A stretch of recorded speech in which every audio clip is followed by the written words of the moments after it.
People like you don't belong here,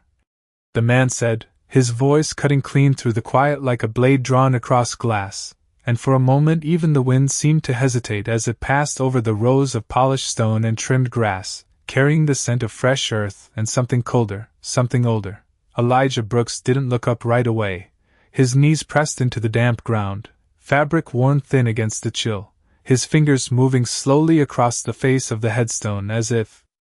memorizing every carved letter by touch instead of sight, the pads of his fingertips tracing grooves softened by years of rain and sun, his breath steady, visible in the late afternoon air where the temperature had begun to drop just enough to make every exhale linger, pale and ghost-like. The cemetery stretched wide behind him, acres of symmetry and silence, American flags planted beside certain graves fluttering gently, their edges whispering against the breeze, while somewhere in the distance a car door shut with a hollow thud that echoed faintly before being swallowed by the stillness. The man standing a few feet away, Daniel Whitmore, adjusted the cuff of his tailored jacket, the fabric catching a brief flash of sunlight, his shoes clean, polished to a mirror shine that reflected the gravel beneath him, untouched by dust, untouched by anything that didn't belong. He glanced around once, not at the graves, not at the names etched into stone, but at the people, 2 visitors in the distance, a couple walking slowly between rows, their voices low, respectful, the kind of quiet that understood where it stood.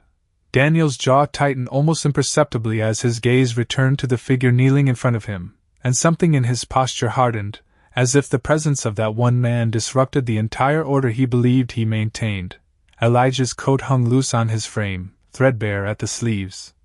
The color long faded into something that no longer had a name, and yet his hands moved with a precision that didn't match the rest of him, careful, deliberate, as he brushed away a thin layer of dust from the headstone with a folded cloth pulled from his pocket, the motion gentle, almost reverent, as if the stone itself could feel it. A drop of water slid from the cloth and traced a slow line down the engraved name, catching the light before disappearing into the groove, and Elijah paused there, just for a second, his hand resting flat against the surface, palm to stone, like a quiet promise. Behind him, Daniel exhaled sharply, impatience slipping into the space between them. "I said this isn't a place for you," he added, louder this time, the words carrying farther, bouncing lightly off marble and granite, and a few heads in the distance turned, not fully, just enough to notice that something was off. Elijah finally lifted his head, not quickly, not in reaction, but with the same measured pace he had used for everything else, his eyes moving from the carved letters to the horizon line beyond the rows of graves, where the sky was beginning to shift into a softer shade of gold, and for a brief second the light touched his face, revealing lines etched deeper than age alone could explain, lines shaped by time, by silence, by things carried without witness. He didn't stand, didn't argue, didn't even meet Daniel's eyes at first. He just reached back down and straightened the small flag planted beside the grave, adjusting it so it stood upright, aligned with the others in the row, the fabric catching the breeze again, this time more evenly, and when he spoke, his voice was low, steady, almost blending into the wind itself. "He deserves better than this." The words barely louder than the rustling leaves overhead. Daniel's expression flickered, confusion mixing with irritation, as if the response didn't fit the script he had already written in his mind, and he took a step closer, gravel crunching underfoot, the sound sharp in the quiet. "You don't get to decide that,"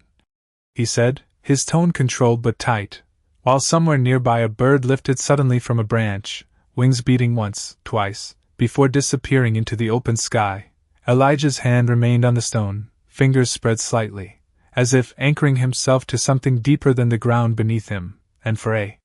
moment the entire cemetery seemed to hold its breath, suspended between 2 versions of the same place, one ruled by order and appearance, the other by memory and something that refused to be erased.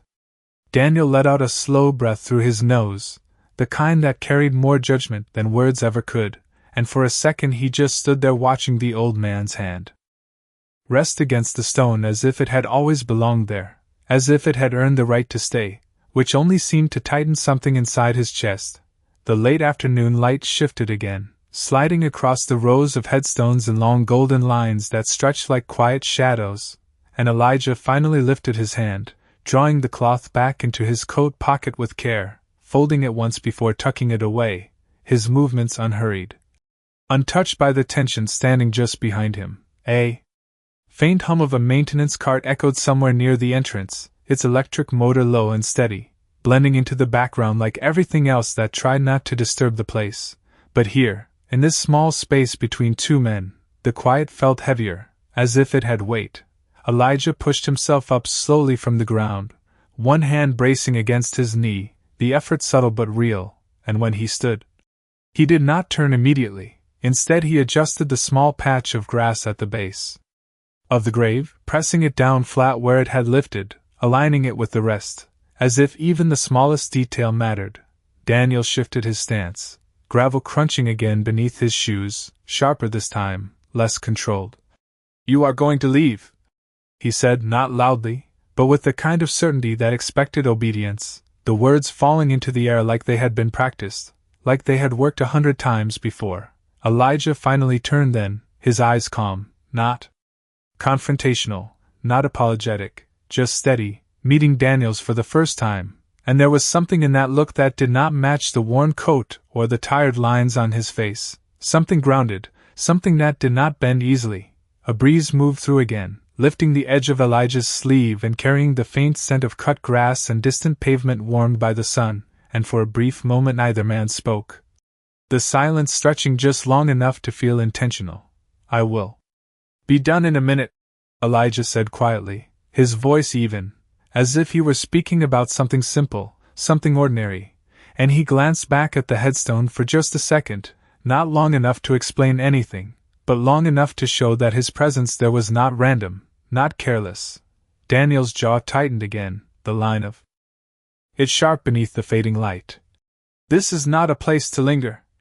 he replied, his tone still controlled but edged now with impatience, as if the refusal to immediately comply had disrupted more than just the routine, and he gestured faintly toward the path that led out toward the main gate, where the gravel met the paved road, where order resumed in the way he understood it. In the distance, the couple who had been walking slowed slightly, their conversation fading as their attention drifted back, not fully watching, but aware, and the sound of a flagpole rope tapping lightly against metal carried faintly on the breeze, rhythmic, almost like a quiet clock marking time. Elijah's shoulders rose and fell once with a measured breath, and instead of stepping away, he reached forward again, adjusting the angle of the headstone's small metal plaque, straightening it so that it caught the light more evenly, and the reflection shifted. A brief glint across the engraved letters before settling, Daniel took another step closer, the distance between them narrowing now to only a few feet, close enough to see the fine dust on Elijah's sleeves, close enough to notice the steadiness in his hands, and something about that steadiness, that refusal to rush, seemed to irritate him more than any argument could have. "I am not asking," Daniel said, quieter now, but firmer, each word placed carefully, as if tightening a line, and the air between them seemed to pull taut with it. Elijah did not answer right away, his gaze lowering once more to the name on the stone, and for a second the world around them softened, the distant sounds fading, the light dimming just slightly as the sun moved lower, and when he finally spoke again, it was softer than before, almost to himself. "Some places are not about who belongs," he said, his fingers brushing the edge of the stone one last time. "They are about who remembers." And the words settled into the space between them, quiet, but immovable, as the wind carried them just far enough to be heard, but not far enough to be dismissed. The words settled into the air and did not leave, and for a brief second Daniel said nothing, his expression tightening not from confusion, but from something more fragile, something that did not fit easily into the order he relied on, and he glanced again at the headstone as if seeing it for the first time, really seeing it, the name etched deep into the granite, the dates beneath it marking a life measured and finished, and the small emblem near the top, a military insignia polished faintly by time and weather, catching the last of the sunlight. The breeze shifted again, cooler now, carrying with it the distant sound of tires rolling slowly along the road beyond the cemetery gates, and somewhere far off a siren rose and faded, not urgent, just present, like the world continuing beyond this quiet place. Daniel straightened slightly, his posture returning to something more rigid, more certain, as if he could realign the moment simply by standing the right way. "This is private property," he said, his voice lower now, controlled, the kind of tone used when patience had been spent but authority remained, and his eyes moved briefly toward the path again, then back to Elijah, expecting movement this time, expecting compliance. Elijah remained where he was, his shoulders relaxed, not defiant, not submissive, simply present, and he reached into his coat slowly, not hurried, not secretive, pulling out a small object wrapped in cloth, worn at the edges, the fabric soft from years of being folded and unfolded, and he held it for a second before opening it carefully, revealing a small metal tag, dull with age but still intact. Its surface etched with letters and numbers that had not completely faded. Daniel's gaze dropped to it instinctively, curiosity slipping through the edges of his irritation, but only for a moment before he pulled it back, unwilling to give the moment more weight than he believed it deserved. "You need to go," he repeated, firmer now, and this time he reached into his jacket, pulling out his phone, the screen lighting up briefly in his hand, casting a pale glow against his fingers as he tapped once, then again, the motion practiced, efficient. Elijah looked at the phone, then back at Daniel, and there was no fear in his expression, no urgency, just a quiet acknowledgement of what was about to unfold, and he closed the cloth again around the metal tag, tucking it back into his pocket with the same care he had shown the headstone.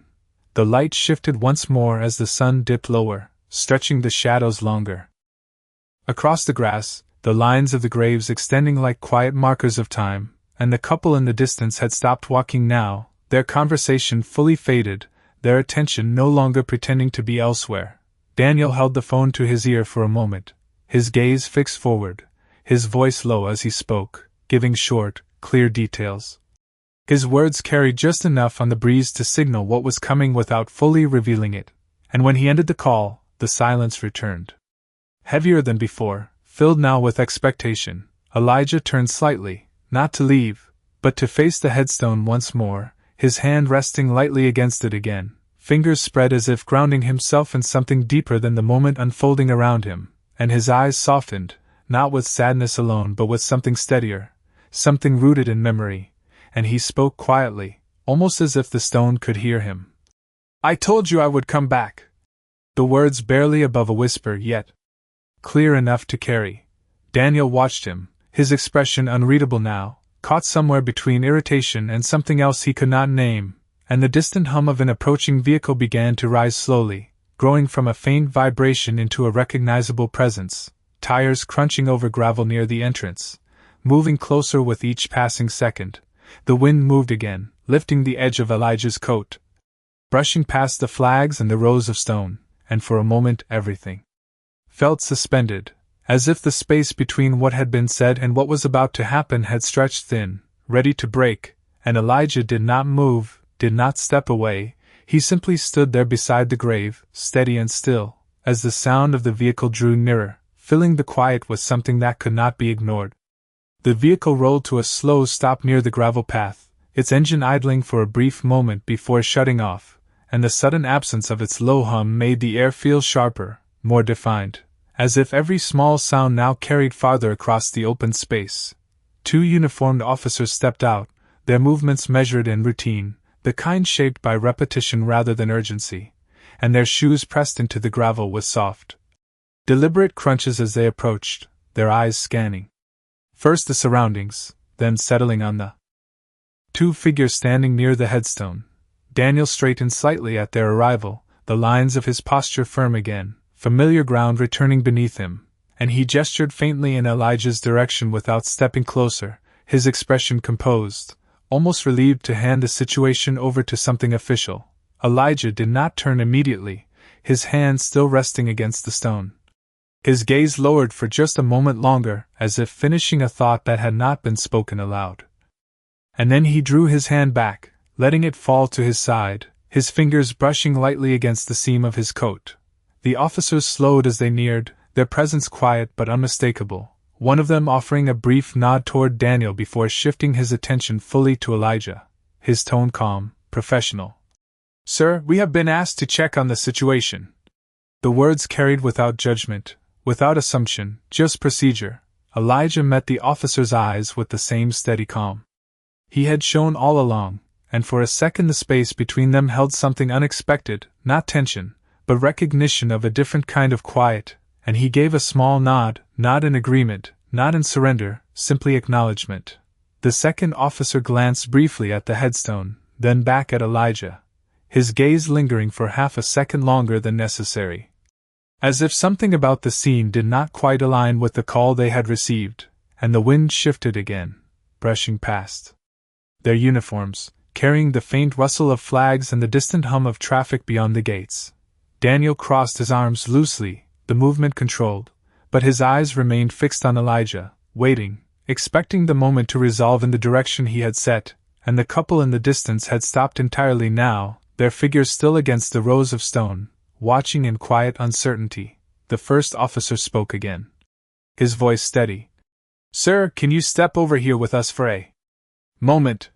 And he gestured gently toward the path, not forceful, but clear, the kind of request that carried weight without raising volume. Elijah glanced once more at the headstone, his eyes tracing the name as the last of the sunlight touched it, and then he turned, not hurried, not resistant, just moving with the same deliberate pace he had used for everything else, his steps soft against the gravel as he approached the officers. As he stopped a few feet from them, he reached into his coat again, slowly, carefully, and Daniel's gaze sharpened slightly at the motion, but Elijah's hand emerged holding the same folded cloth, and he paused before opening it, his eyes lifting briefly to meet the officer's, as if asking permission without words. The officer gave a small nod, his posture unchanged, and Elijah unfolded the cloth once more, revealing the metal tag inside, its surface catching the dimming light, and he held it out, not thrust forward, not defensive, simply offered. The officer leaned in slightly, his eyes narrowing just enough to read the worn engraving, and for a second his expression remained neutral, then shifted almost imperceptibly, a subtle pause that did not go unnoticed by the second officer, who stepped closer, glancing over his shoulder. Daniel watched from a few feet away, his arms still crossed. But something in his stance loosened just slightly, not enough to be obvious, but enough to suggest that the moment was no longer moving entirely in the direction he had expected. The wind moved again, cooler now, carrying the first hints of evening, and the shadows stretched longer across the ground, the rows of headstones fading gradually into softer outlines, and Elijah stood there between them, steady, silent, his hands now at his sides. As the officers exchanged a brief look that lasted no more than a second, yet seemed to hold more weight than anything spoken so far. The officer's eyes remained on the metal tag for a second longer than expected, not because the engraving was difficult to read, but because something about it did not match the scene in front of him, and he exhaled quietly before straightening, his posture shifting almost imperceptibly as he handed a glance to his partner, who had already stepped closer, drawn by that subtle pause. Elijah did not move, his hands still extended, steady, offering the tag without insistence, without urgency, as if the object itself would speak when it was ready, and the wind passed again through the rows of graves, softer now, carrying the faint rustle of leaves from a distant oak tree near the edge of the property. Daniel shifted his weight slightly, the movement small but restless, his arms still crossed, though the tension in his shoulders had begun to change, no longer sharp with control but edged with something less certain,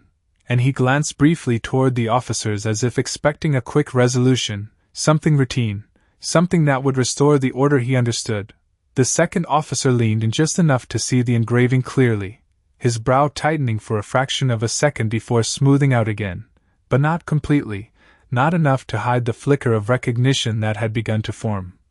And he reached into his pocket, pulling out a small notepad, flipping it open with practiced ease as if confirming something that did not quite belong to memory alone. Elijah lowered his hands slowly once the first officer gave a slight nod, folding the cloth back over the tag with the same care as before, his fingers pressing the edges together before slipping it back into his coat, and he stood there, hands now resting at his sides, his gaze calm, patient, as if time itself had slowed around him. The first officer cleared his throat softly, not out of discomfort, but as if marking a shift in the moment. "Sir, do you have any other identification with you?" he asked, his voice still professional, but the tone had softened just slightly, less directive, more measured, and Elijah gave a small nod before reaching again into his coat, this time retrieving a worn leather wallet, its edges creased from years of use, the surface dulled by time. He opened it carefully, revealing a card tucked inside, and handed it over without hesitation, his eyes lifting briefly to meet the officer's, steady, unguarded. The officer took the card, glancing down at it, and this time the pause was longer, not subtle, not hidden, his gaze moving from the name to the photograph, then back again, and the silence that followed stretched just enough to be noticed by everyone present. Daniel uncrossed his arms without realizing it, his hands dropping loosely at his sides. His attention fixed now not on Elijah, but on the officer, waiting, watching for a reaction.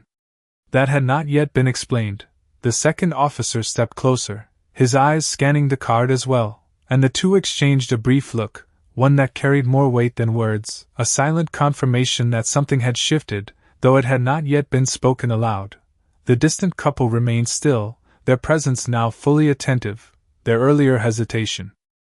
replaced by quiet curiosity, and the last of the sunlight dipped lower, casting longer shadows that stretched across the ground like thin lines drawn between moments. The first officer finally lifted his head, his expression no longer neutral, but not yet fully revealed, caught somewhere between recognition and restraint, and he looked at Elijah again, really looked this time, as if seeing past the worn coat, past the dust on his sleeves, searching for something that matched what he had just read. Elijah did not react to the change, did not ask, did not explain, he simply stood there, his posture unchanged, his presence steady, as if he had already accepted whatever came next long before this moment arrived. Daniel took a small step forward, his voice quieter now, less certain than before. "Is there a problem?" he asked, though the question felt less like authority and more like an attempt to regain footing in a moment that had begun to slip beyond his control, and the officer did not answer immediately, his gaze still fixed on the card in his hand, the edges of it catching the fading light as the wind moved once more through the cemetery, carrying with it a silence that no longer felt empty, but full, waiting, as if something just beneath the surface was about to be revealed. The silence did not break all at once, it shifted slowly, like the air before a storm that never quite arrives, and the officer holding the card seemed to weigh something unseen, his thumb resting along the edge as his eyes moved once more across the name printed there, then back up to Elijah's face, searching for alignment between the two, and finding it in ways he had not expected. The second officer straightened beside him, closing his notepad halfway without looking down, his attention now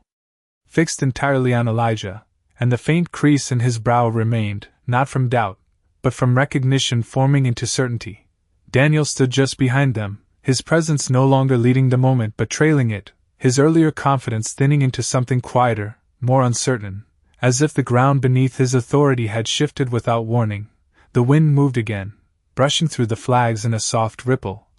the fabric lifting and settling in a rhythm that felt almost deliberate. And the last line of sunlight slid lower across the headstone behind Elijah, catching the engraved name one final time before fading into shadow. The first officer finally spoke, but not to Daniel, not immediately, his voice directed toward Elijah, slower now, more careful. "Sir," he said, pausing just long enough for the word to carry a different weight than before, "can you confirm this information for me?" And he held the card slightly forward, not as a demand, but as a bridge between what had been assumed and what was now being reconsidered. Elijah gave a small nod, his gaze steady, and he spoke his name quietly, clearly, without emphasis, as if it did not need to be proven, only acknowledged, and the officer listened, then nodded once in return, the motion subtle but decisive, as if something had settled into place. The second officer glanced back toward the headstone, then to Elijah again, his eyes lingering just a second longer, connecting details that had not been obvious at first glance, and he exhaled slowly, a breath that seemed to release tension he had not realized he was holding. Daniel stepped forward then, just a fraction, his voice lower than before. "What is going on?" he asked, But the question did not carry the same authority it had earlier. It sounded different now, less like a command, more like a request for understanding, and neither officer answered him right away. Instead, the first officer handed the card back to Elijah with both hands, a small gesture, almost imperceptible, but one that carried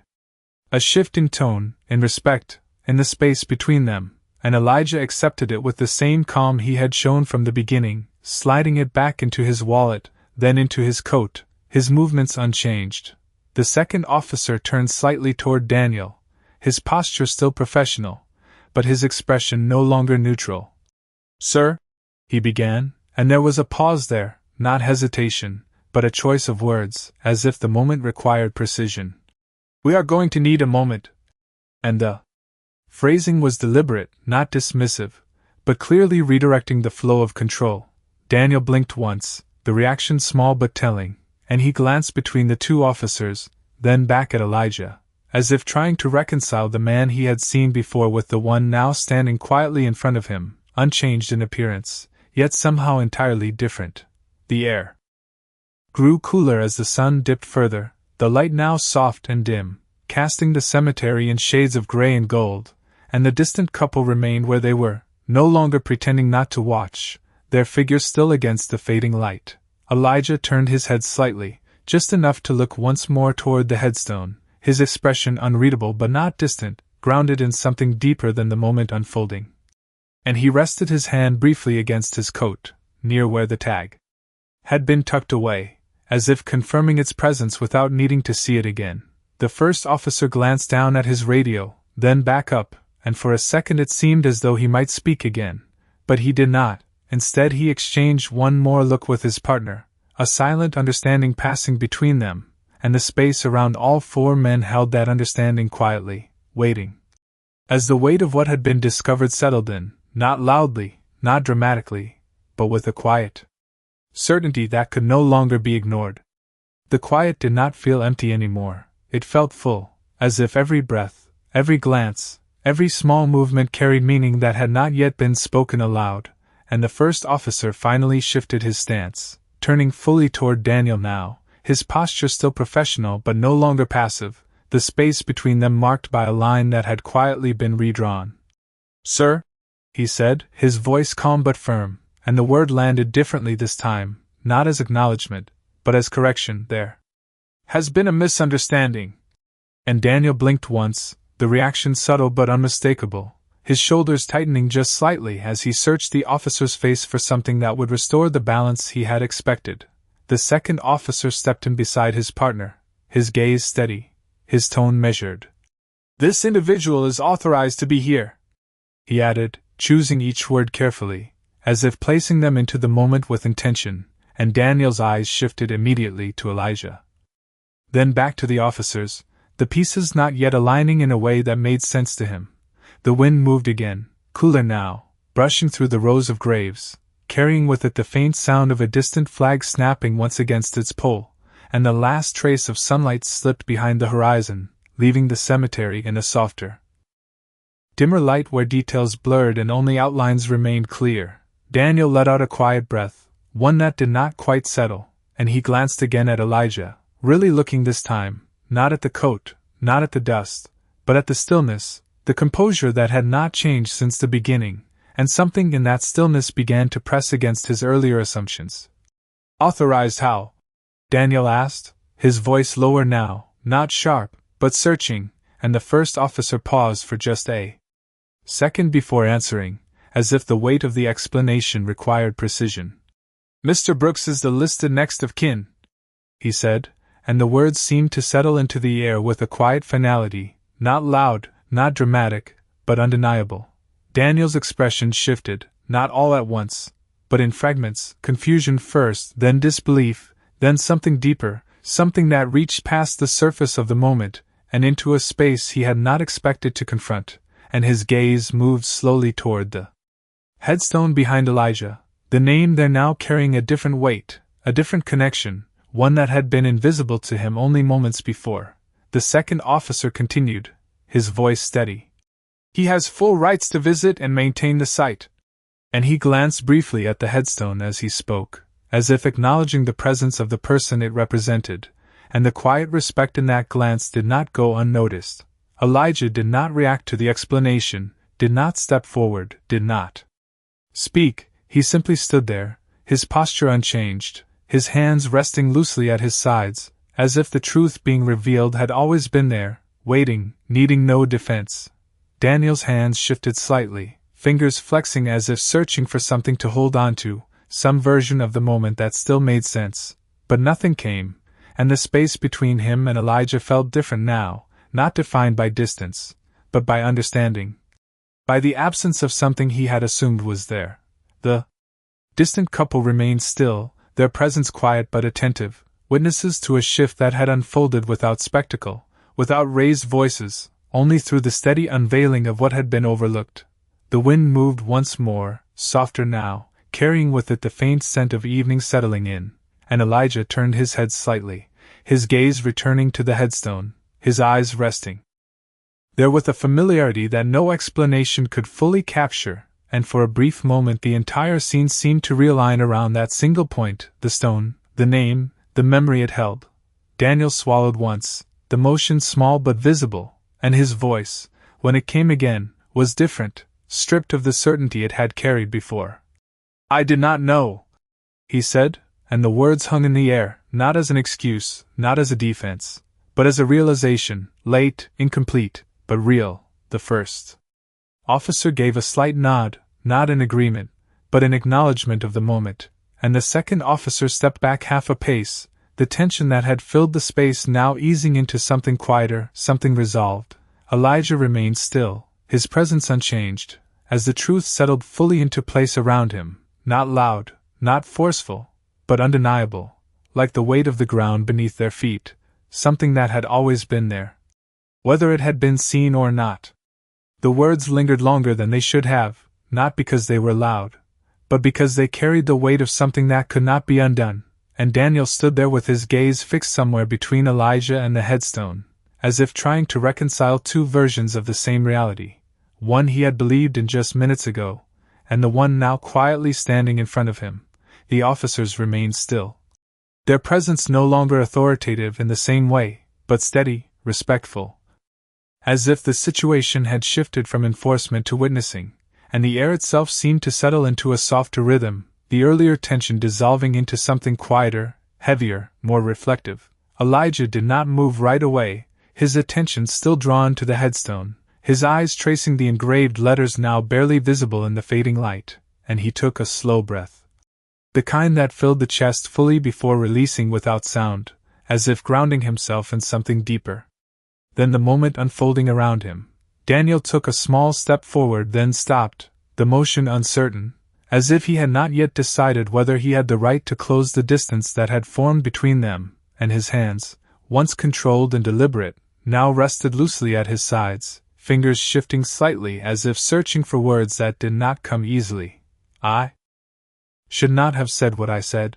he began, his voice lower now, stripped of its earlier sharpness, and the admission hung in the air, not dramatic, not forced, but real in a way that felt unfamiliar even to him, and he glanced briefly at the officers before returning his gaze to Elijah, as if acknowledging that the moment no longer belonged to him alone. Elijah finally turned his head, his eyes meeting Daniel's for a brief second, and there was no anger there. No visible resentment, just a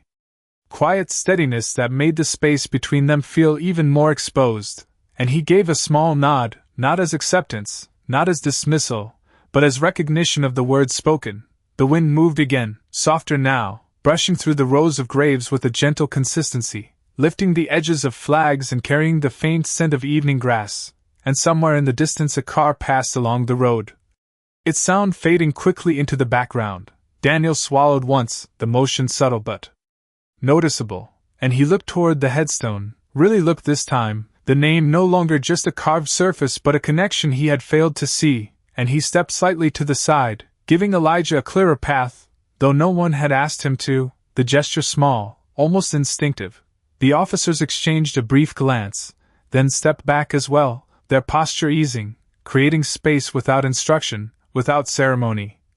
And Elijah turned fully toward the grave once more, his movements slow, deliberate, As he approached it again, he knelt carefully, one knee pressing into the ground, his hand reaching out to rest against the stone, fingers spreading lightly across the engraved surface, and for a moment everything else seemed to fall away, the presence of the others fading into the background as the focus returned to the quiet connection between the man and the name beneath his hand. Daniel watched from a short distance, his expression no longer guarded, but open in a way that suggested something had shifted internally, something that did not require explanation, and he lowered his gaze slightly, not out of obligation, but out of something closer to respect. The light continued to fade, the sky above transitioning into deeper shades, and the shadows of the headstones stretched into one another, blending the lines that had once separated them, and Elijah remained there, still, his posture steady, his presence grounded, as if the moment no longer needed words, no longer needed resolution, only acknowledgement. The officers remained silent, their earlier purpose replaced by quiet observation, and the distant couple slowly turned away, their steps soft as they resumed their path, leaving the scene behind without comment. Daniel stood where he was, unmoving, as if understanding for the first time that some moments could not be corrected with authority, only with humility. And Elijah did not look back again, his focus resting entirely on the stone, on the memory it held, and on something deeper than either of them had spoken aloud. The night settled in without announcement, a slow dimming of color until the world was reduced to shapes and quiet outlines, and the cemetery seemed to breathe in that stillness, holding it gently between rows of stone and memory. Elijah remained kneeling, his hand resting against the headstone as if the connection did not require movement, his fingers still, his posture steady, and the cool air pressed softly against his coat, carrying the faint scent of earth and distant pavement now cooled from the heat of the day. The officers stood a few steps back, their presence respectful, almost distant, no longer central to the moment but part of its perimeter, and after a brief exchange of glances, one of them reached quietly for his radio, speaking in a low tone that did not disturb the space, signaling the end of a call that had changed without needing to escalate. Daniel had not moved far. Yet everything about his stance had shifted, his shoulders no longer squared with control but lowered, his gaze no longer scanning for order but resting, uncertain, on the figure in front of him, and for the first time since he had spoken earlier, he did not look like someone managing a place, he looked like someone standing in it. The wind passed again, softer now, brushing across the small flags, lifting them just enough to catch what little light remained, and the fabric whispered quietly. A sound that seemed to fill the silence without breaking it. Elijah slowly removed his hand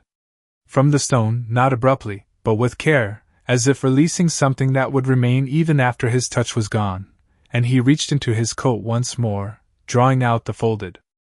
cloth, opening it gently to reveal the metal tag inside, its surface dull but intact, and he held it for a moment in the dim light, his thumb brushing lightly across its worn edges before placing it at the base of the headstone, not as decoration, but as something returned, something that belonged. He adjusted it slightly, aligning it with the engraved name, and then he sat back on his heel for a brief second,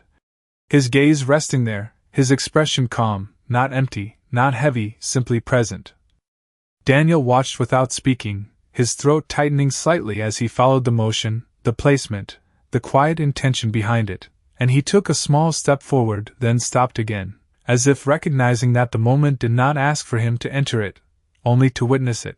The officers shifted their weight, their stance relaxed now, and one of them gave a slight nod toward Elijah, not formal, not required, but genuine,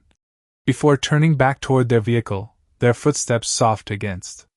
the gravel as they moved away, leaving the space behind them quieter than before. The distant couple had long since disappeared from view, and the cemetery now held only the three remaining figures, though even that felt like too many, as if the moment itself belonged to one. Elijah rose slowly from the ground, his movements careful but steady, and he brushed his hand lightly against his coat, not to clean it, but as a simple habit. A closing gesture, and he looked once more at the headstone, his eyes tracing the name in the dim light, committing it again without needing to read it. He did not speak, did not linger longer than needed, and when he turned, it was not away from the grave, but through the space around it, carrying something unseen with him as he stepped onto the gravel path, his pace unhurried, his posture unchanged. Daniel stood where he was, watching as Elijah passed. And for a moment their paths aligned close enough that a word could have been spoken, but none came.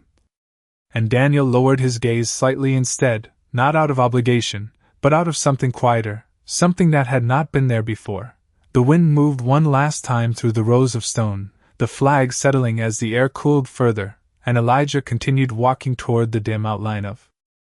the gate in the distance, his figure gradually blending into the shadows until he was no longer distinct, only present as part of the stillness he left behind. Daniel remained by the headstone, his eyes drawn to the small metal tag resting at its base, and he stepped closer, slowly, as if approaching something that required care, and when he finally reached it, he did not touch it, he only looked, his breath quiet, his posture still, and in that silence, with no words spoken and no one left to hear them, the space held something complete, something that did not need to be explained, only felt.